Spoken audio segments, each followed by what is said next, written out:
Alhamdulillah, inshallah the class will be short.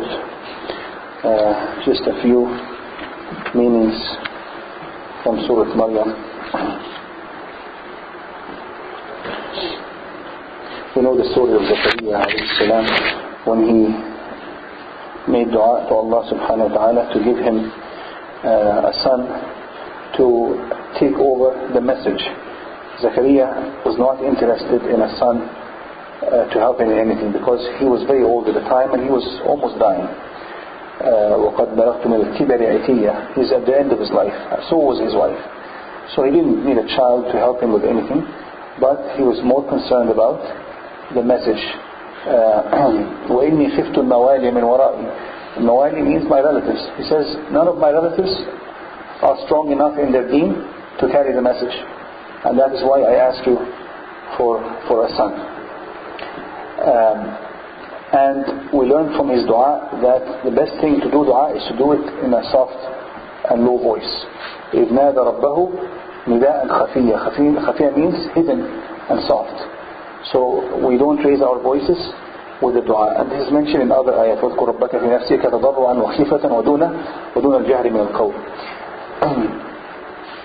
Also, Zakaria made this dua as mentioned in Surah Al-Imran when he saw something on Maryam, because he was taking care of Maryam and he was raising her.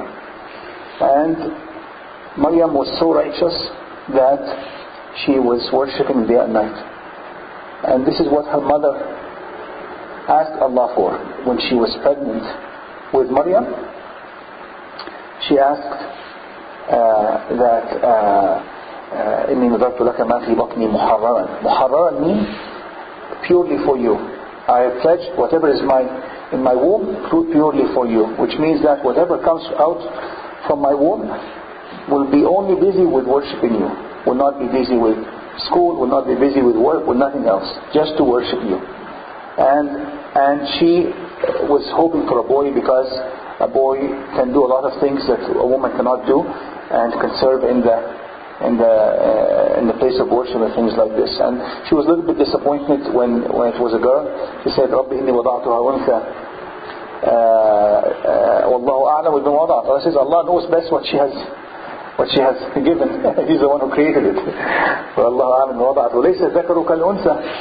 The reason she's saying, oh Allah, it's a girl, is that she was hoping it's a boy and imagining it was a boy, but then suddenly she was disappointed that it was a girl. So, وَاللَّهُ أَعْلَمُ بِمَا وَضَعْتُ وَلَيْسَ الذَّكَرُ كَالْأُنْثَى. A girl cannot do the same things as the boy. Anyhow, so Maryam was so much into worshipping Allah and doing nothing else, to the extent that it is mentioned that she used to see the malaika. She was not a prophet, and there's no prophet as a woman. All the prophets are men. وَمَا أَرْسَلْنَا مِنْ قَبْلِكَ إِلَّا رِجَالًا نُوحِي إِلَيْهِمْ. They're all men. So she used to see the angels, she used to talk to them. And that is mentioned in Surah Al-Imran, خَلَتِ الْمَلَائِكَةُ يَا مَرْيَمُ. The angels are talking to her. إِنَّ اللَّهَ اصْطَفَاكِ وَطَهَّرَكِ وَاصْطَفَاكَ عَلَى النِّسَاءِ الْعَالَمِينَ. People who reach these very, very high levels of purity with Allah subhanahu wa ta'ala and sincerity and devotion can reach these levels. And some of the Sahaba, it is mentioned in authentic narrations that they used to see the malaika and talk to them too. So this is not something that's impossible. It is possible. Maybe not for us, but for righteous people it is possible. Prophet ﷺ even said it. When they said to him, when we are talking, they said to him, when we are at your majlis or at your class, we feel our iman is so high, as if we see the Jannah and the Nar. But then when we go home and we get busy with our families and with our work, and he said to him, we forget a lot. And they felt, subhanAllah, the Sahaba were so sensitive that they thought that this was nifaq. They said they thought they were munafiqeen because they were at this state and then they have a different state at home. Prophet ﷺ told them, no, this is normal. This is normal. And a human being has a limit, and not any human being can reach these very high levels like Maryam and some of the Sahaba. So he said to them, لو بقيتم على ما أنتم عليه عندي وفي الذكر لصافحتكم الملائكة في الطرقات. He says, if you stay in the same state that you are while you are with me and continue all the time with dhikr, he says, you will be meeting the angels in your streets as you are walking. So from this hadith and from the ayat, we learn that this is possible, but it's a very, very high level. So he saw Maryam, and Allah subhanahu wa ta'ala was providing her with her food and drink without working.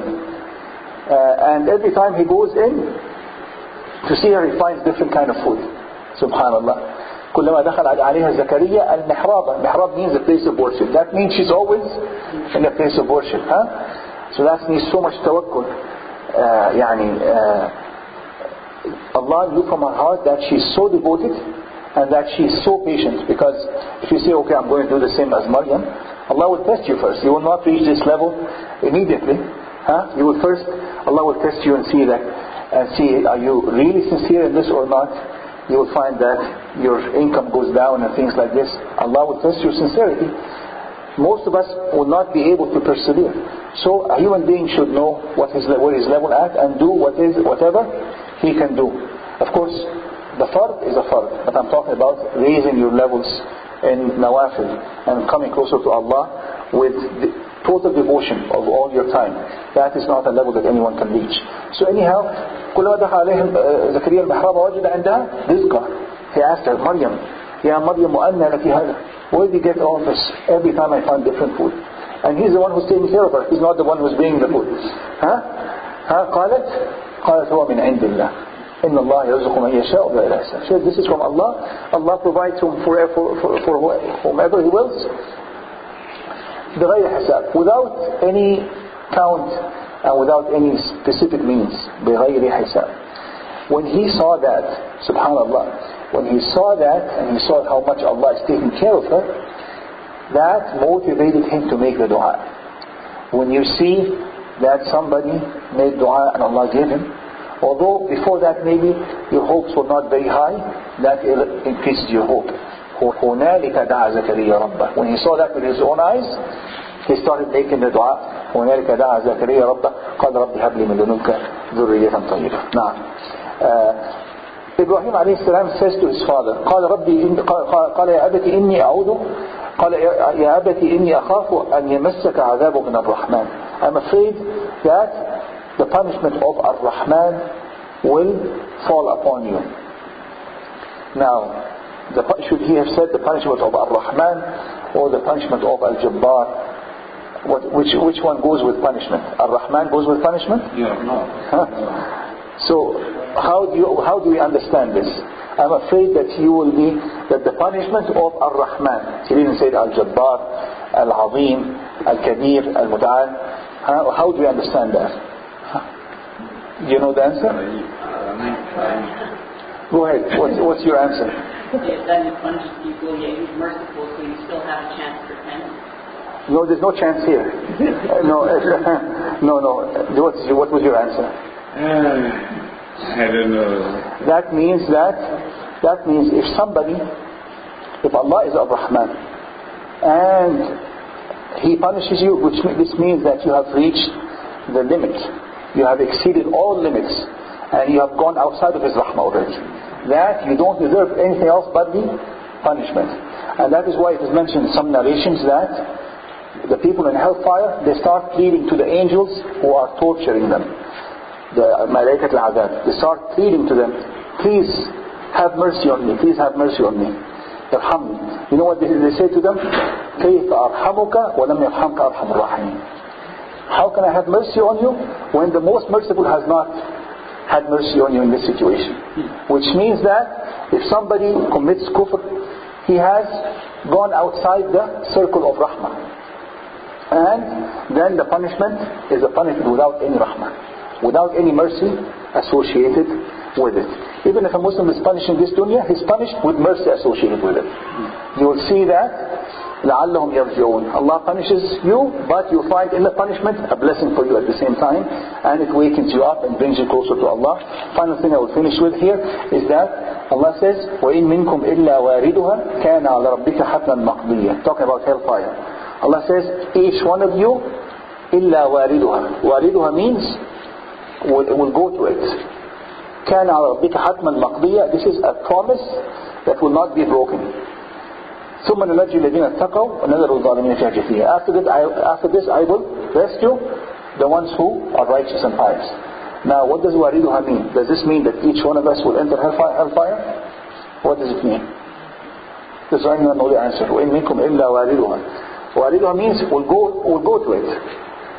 Try out. Huh? Try out. You know when the camels go to the pond and drink, يقال وردت الإبل الماء. Warid means went all the way to it. What do you mean? What is the answer to this? Try our sin. Try our sin. But some people will enter Jannah without any punishment at all, right? But only now the Sirat. That is one of the explanations. That everyone will be passing on the Sirat, which is on top of the hellfire. So each one of us, even those who are going to enter Jannah, will first pass over the hellfire and see it now, and then enter. Another explanation is that Allah will gather all the creation at the day of judgment and show them the hellfire. At that time everyone will go down on his knees out of fear. That is a situation that happens in the day of judgment. There is another saying which says that yes, everyone will pass through hellfire, but the believers, it will be bardan wa salaman, just like the fire was for Ibrahim. So wariduha can mean that yes, you will pass through the hellfire, but it will not harm you in any way if you are a believer. And that is actually a strong opinion. It is not a rare opinion. So these three meanings are mentioned in this ayah now.